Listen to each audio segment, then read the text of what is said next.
আগে যেমনটি জানিয়েছি, গরু মহিষের পাশাপাশি চট্টগ্রামের কর্ণফুলীর মজ্জার টেক কোরবানির পশুর হাটে এবারে চমক মরুভূমির জাহাজ খ্যাত উট।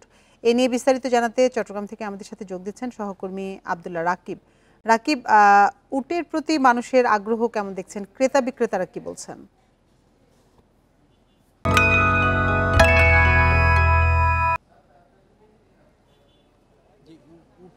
এই বাজারে আসার পর থেকে অর্থাৎ গত এক সপ্তাহ ধরে এই বাজারে এই উটগুলো ছিল, অর্থাৎ যে তিনটি ইট যশোরের বেনাপোল থেকে নিয়ে আসা ছিল, সেগুলো ঘন্টাখানেক আগেই বিক্রি হয়ে গেছে বলে দাবি করেছেন এখানকার যে বিক্রেতা। তিনি বলছেন তিনটি উট ৭৫ লক্ষ টাকায় কিনে নিয়ে গেছেন এক ক্রেতা। তবে সেই ক্রেতার পরিচয় বা কি সে বিষয়ে তিনি নিশ্চিত করতে পারেননি। তবে দাবি করছেন তিনি সেগুলো বিক্রি করে দিয়েছেন এবং সেগুলো তারা খুব আশায় ছিলেন যে হয়তো চট্টগ্রামের বাজারে বিক্রি করতে পারবেন এবং সেটি আসলে সত্য হলো। তবু ওয়ালটন আবারও মিলিয়নিয়ার অফারে ওয়ালটন ফ্রিজ কিনে আপনিও হয়ে যেতে পারেন মিলিয়নিয়ার।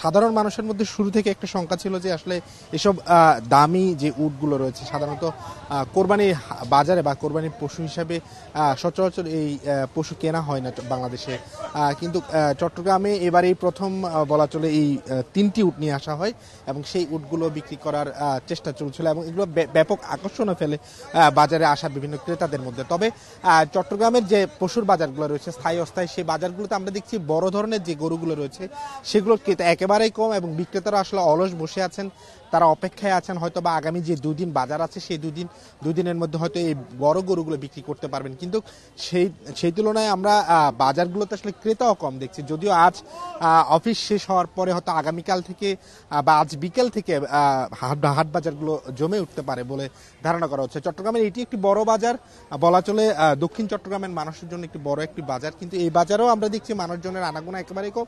তবে পর্যাপ্ত গরু রয়েছে এই বাজারে এবং আমরা দেখছি গরুর পাশাপাশি অ্যালবিনো প্রজাতির যে মহিষ রয়েছে অর্থাৎ গোলাপি রঙের সেই মহিষও রয়েছে এবং এখানকার যে বাজারের পরিস্থিতি আমরা দেখছি যারা দূর দূরান্ত থেকে যে জেলাগুলো থেকে এসেছেন তারা অপেক্ষায় আছেন হয়তো বা আগামী দুদিন যে তারা কাঙ্ক্ষিত বিক্রির অপেক্ষায় রয়েছেন সেই পশু বিক্রি হয়তো তারা করতে পারবেন। তবে এখন পর্যন্ত যেটি পরিস্থিতি, চট্টগ্রামের কোনো বাজারেই এখন পর্যন্ত কোরবানির যে পশুর হাটের যে জমজমাট অবস্থা সেটি জমে ওঠেনি।